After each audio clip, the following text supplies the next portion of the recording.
Hello C aspirants, this side Vanshika Verma. Welcome back to our channel. पर हमें हमारी video start करने से पहले यदि आपने हमारी चैनल को सब्सक्राइब नहीं किया है तो सबसे पहले हमारे चैनल को सब्सक्राइब कीजिए और जुड़ जाइए हमारे चैनल के साथ और अपनी सीए जर्नी को और भी आसान और मजेदार बनाइए। तो चलिए आज हम बात करने वाले हैं सीए इंटरमीडिएट के बारे में। जी हाँ, सीए इंटरमीडिएट के बारे में।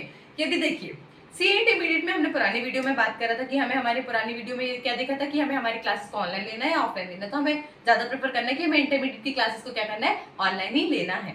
उसके बाद हम ये बात करने वाले कि हमें हमारे इंटरमीडिएट को पास कैसे करना है। जी हाँ, हमें हमारे इंटरमीडिएट को पास कैसे करना है। तो वही बात देखिए, सबसे पहले हमें हमारे लेक्चर्स को टाइम से कंप्लीट करना है। जैसे देखिए हमारे इंटरमीडिएट के लिए हमें मिलता है 8 महीने का समय। कितना?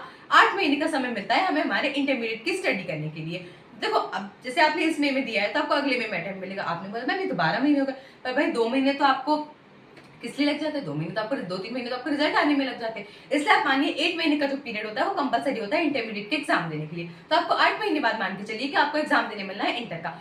तो आपको ऐसा कोशिश करनी है कि आपको कम से कम 5 महीने में आपके लेक्चर्स को खत्म कर देना। जी हाँ, आपको अपने 6 सब्जेक्ट के 6 पेपर के जो लेक्चर्स है उनको 5 महीने के अंदर खत्म कर देना है। ठीक है ना? कितने महीने? 5 महीने के अंदर। बाकी के आपको 2-2.5 महीने जो भी बचेगा उसको आपको अपनी रिवीजन के लिए रखना है। अब मान के चलिए 5-6 दिन पहले तो आप अपने फर्स्ट पेपर का पढ़ने लगते हैं, तो यही मानिए कि 2.5 महीना है आपके पास। तो आपको फिर बाकी के 5 महीने में जो लेक्चर देखने के बाद आपको जो 2.5 महीने बचेगा, 2-2.5 महीने, उसमें आपको रिवीजन करना है। और आपको कम से कम 3 रिवीजन करना है। चलो माई चांस मान लो 3 नहीं भी हो जाते तो 2 तो करना ही करना है।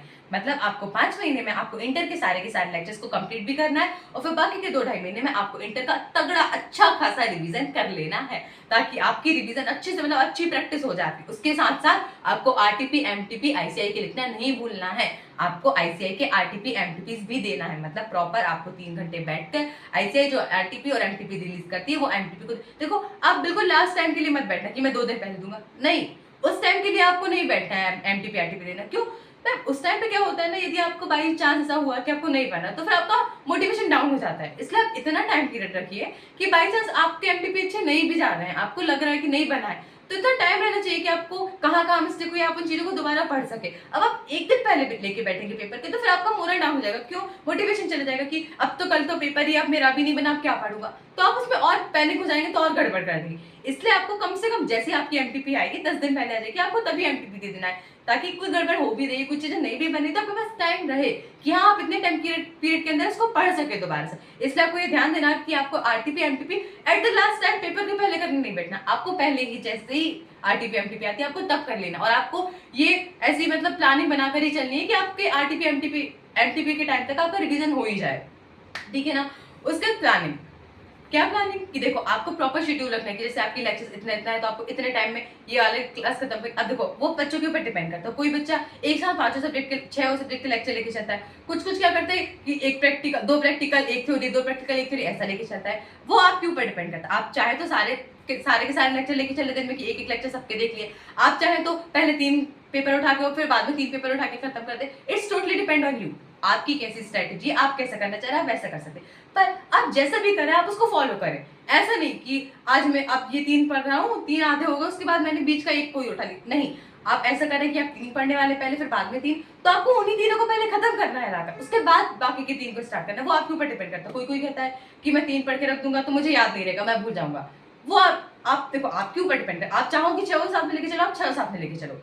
ठीक है ना? वो आपके ऊपर डिपेंड कर रहा है। लेकिन आपको क्या करना है, जैसे भी कर रहे हो आप, जैसी भी प्लानिंग है आपकी, उसके अकॉर्डिंग आपको प्लान के हिसाब से चलना है। बीच में रोकना नहीं कि अरे अभी तो बहुत टाइम, ऐसा होता है बहुत टाइम है, 8 महीने है, फाउंडेशन में तो इतना सा टाइम। भाई फाउंडेशन और इंटर की बात अलग अलग होती है, बहुत डिफरेंस है फाउंडेशन और इंटर में। तो आपको ऐसा नहीं करना। फिर क्या होता है, बच्चे बहुत टाइम है करके छोड़ देते हैं और लास्ट टाइम पे पैनिक होते हैं, फिर पढ़ने के लिए बैठते नहीं। आपको लास्ट टाइम के लिए कुछ नहीं छोड़ना। आप जल्दी से जल्दी आपको अपने पेपर को खत्म करना है। मान के चलिए कि आपको 3 पेपर के लिए आपको 2.5 महीना और बाकी के 3 पेपर के लिए आपको 2.5 महीना, 2.5 महीना मान के चलिए 3 पेपर के लिए। मेरे हिसाब से तो आप ऐसा करिए। देखो मैं कैसे ही कहूँ, जैसे मैं आपसे कह दूं कि आप ऐसा करिए कि 2 प्रैक्टिकल, 1 थ्योरी, 2 प्रैक्टिकल, 1 थ्योरी लेके चलिए, लेकिन वो मैं ऐसा नहीं कह सकती क्योंकि मैं आपके ऊपर डिपेंड करता है कि आप कैसा प्लान करना चाहते हो। आप वो आपके ऊपर डिपेंड करता है। कुछ बच्चे ऐसे भी कहेंगे कि मैम हम ऐसा करेंगे 2 प्रैक्टिकल, 1 थ्योरी लेकर चलेंगे तो हम लास्ट तक भूल जाएंगे। वो मैं नहीं कह रही हूँ, इसलिए मैं कुछ भी नहीं कह रही हूँ। वो आपके ऊपर डिपेंड कर रहा है, आप देख लीजिए। लेकिन प्लानिंग के हिसाब से आपको चलना ही चलना है। ये होती है हमारी राय की बात कि हमारे क्लासेस को कब तक खत्म करनी है, हमें आरटीपी, एमटीपी कैसे लिखनी है, उसके बाद हमें उन 1.5 दिन में कैसे प्लानिंग करनी है। कौन से 1.5 दिन? वो 1.5 दिन कैसे हुए, एक ही दिन तो रहता बीच में। देखो जिस दिन आप पेपर देकर आए हो शाम, उस दिन की रात, आधी रात, मतलब आधा दिन, आधा से कम थोड़ी वो मान लीजिए। आप 5 बजे जैसे पेपर देके आए तो 6 बजे के बाद का टाइम वो, उसके बाद आपका जो गैप वाला दिन है वो, उसके बाद फिर जिस दिन पेपर देने जा रहे हो उस दिन का सुबह वाला दिन, वो मान के चलिए सुबह वाले दिन आपका ज्यादा कुछ होने भी नहीं वाला है, तो आप उस दिन ज्यादा टिक भी लेना भी नहीं। तो वो 1.5 दिन को कैसे प्लान करना है इसके लिए हम अलग से वीडियो बना लेंगे कि वो 1.5 दिन की स्ट्रेटेजी कैसी होनी चाहिए। अभी हमने बस क्या बात करी कि हमें हमारे इंटरमीडिएट क्लासेस को कब खत्म करना है और आरटीपीएमटीपी को कब कब हमें हमारी क्लिक कर देखना है, किसकी, इंटरमीडिएट की हमारी।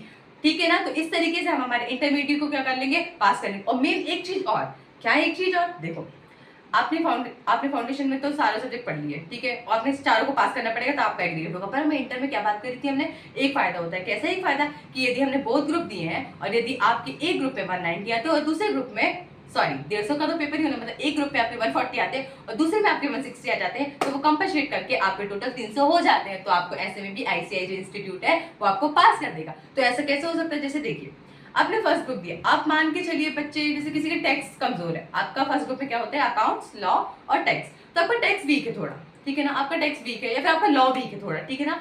तो आप कोशिश करिए कि आपको पहले से लग रहा है कि मैं कितना भी मेहनत कर लूँ इसमें ज्यादा नहीं आने वाले हैं, ठीक है। तो आप हर ग्रुप में एक एक जो पेपर है उस पर इतनी कमांड बनाकर रखिए चलिए कि हाँ इसको तो मैं फोड़ ही दूंगा। जैसे आप बच्चे रहते अकाउंट्स है, अब बच्चों कुछ कुछ बच्चों को अकाउंट्स बहुत पसंद है, तो अपने अकाउंट्स में कमांड बना के चलिए कि भाई इसको तो मैं फोड़ ही दूंगा चाहे कुछ भी रहे।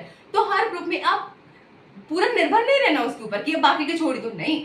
ऐसा भी हो सकता है कि वो पेपर उस टाइम में टफ आ जाए, आपको हर चीज के लिए प्रिपेयर रहना। पर मेरा मानना ये है कि आप हर दोनों ग्रुप में एक एक, कम से कम एक एक प्रैक्टिकल सब्जेक्ट इतना पकड़ के रख लीजिए। थ्योरी पकड़ सकते हैं, लेकिन थ्योरी ऐसी चीज है ना कि आपको उसमें बहुत ज्यादा नंबर नहीं मिलने वाला। आप कितना भी अच्छा लिखते हैं तो उतने ज्यादा नंबर मिले, पर प्रैक्टिकल आपका ऐसा सब्जेक्ट है कि आप बहुत अच्छा लिखेंगे तो आपको नंबर बहुत अच्छे से मिलेंगे, कहीं नहीं कटने वाला। आप सब कुछ लिख रहे थे नंबर क्यों ही कटेंगे ना फिर। पर थ्योरी में आपको बहुत अच्छा लिखने पे भी पूरे नंबर हर क्वेश्चन में नहीं मिलते हैं, ठीक है ना।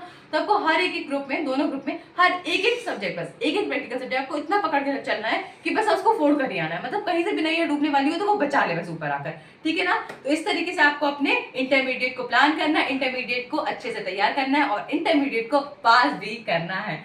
तो चलिए इसी के साथ हम हमारी वीडियो को यहाँ खत्म करते हैं और मिलते हैं हम हमारी नेक्स्ट वीडियो में। तब तक के लिए बाय बाय।